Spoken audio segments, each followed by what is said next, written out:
out of a trade, and you've gotten $1.85 of the way there, at that point, you're risking 15, excuse me, you're risking a buck 85 to make that last 15.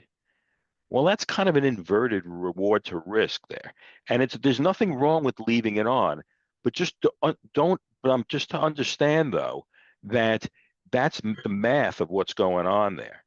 Um, Now, I'm not suggesting for a moment though that the second a trade goes green, that would be ridiculous. But the point is, once you're almost there, if you just happen to look at it and you just see the thing waffling around and even pulling back a bit, and it's just kind of oscillating there, kind of being stubborn to try to get that last, squeeze that last few drops out of it, is sometimes not the best of moves.